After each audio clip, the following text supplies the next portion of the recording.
UK tour? Well, that is going to happen in May, yeah. But this was, we've been on this now for about 2 weeks. This tour. Nice, nice. Where'd you start from? Well, we drove from Los Angeles to Austin, Texas for South by Southwest Music Festival, yeah. Okay. Yeah. It's always a really great place to kickstart things off. And of course, we go there and we hang out with Alex Jones.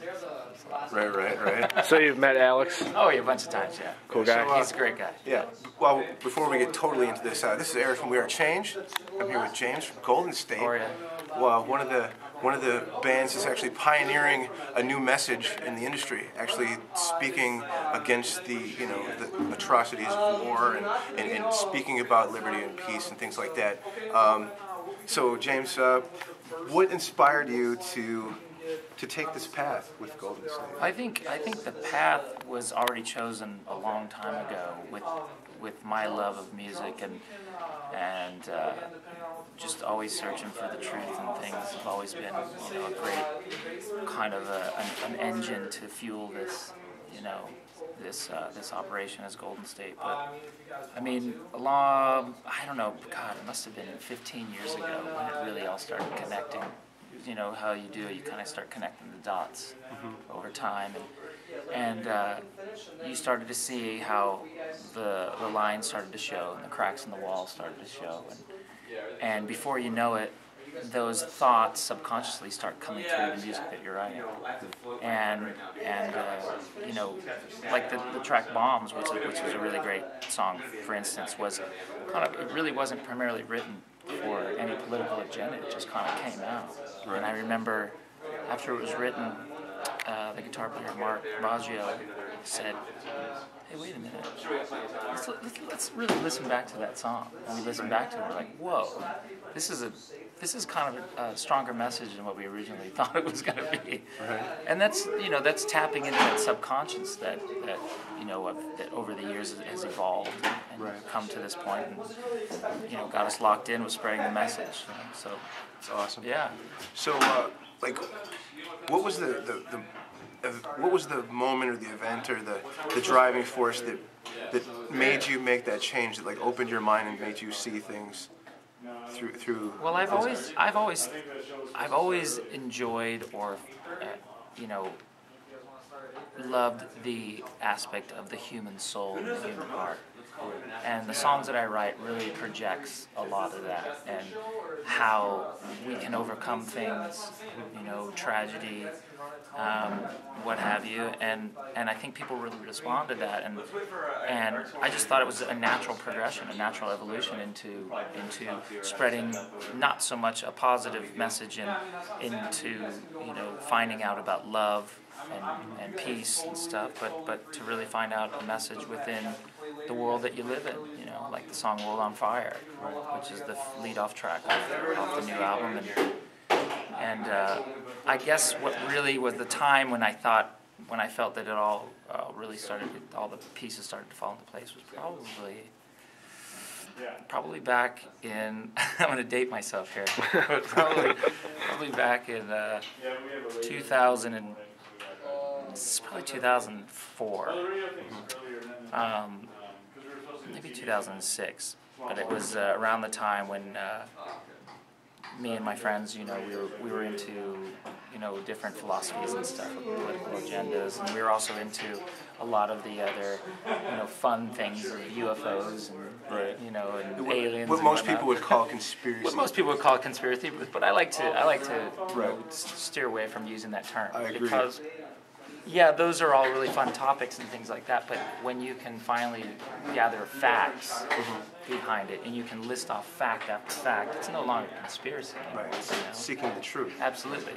So it was around that time when we really started getting into that, a buddy of mine, and then we found the Alex Jones, when he infiltrated the Bohemian Grove stuff, and then and we were just really kind of enamored by this this character that he has. You know, he's this really great character and stuff. But that kind of led us down the path. And then, of course, getting into, you know, with Ron Paul and his initial, well, one of the many different chances to running for the presidency, you know, was that last one, 2008 campaign, was really when it all started to come together. And that's when it really started driving down the path and starting to figure things out politically. Of course, it was hard because, you know, when you first kind of get that aha moment, you really do feel like you've completely woken up. It's a major awakening. And then when you're off trying to tell all your friends and your family and stuff what's going on, it's a little shocking. Right. You know, it's a little shocking, but over time, it's that initial excitement starts to turn into more controlled, and you become more at ease with what's going on because you understand what's happening. Right. And it becomes easier to do what you do best. You know, it's kind of like that initial baptism through the whole thing, you know. It's a little shocking at first, but then you get through it, right. And you work through it, and then you come out and you start to incorporate it into part of who you are in your life, and then things become a little easier, you know, with like writing the songs and stuff. It becomes a little easier. Do you see like a difference between how you can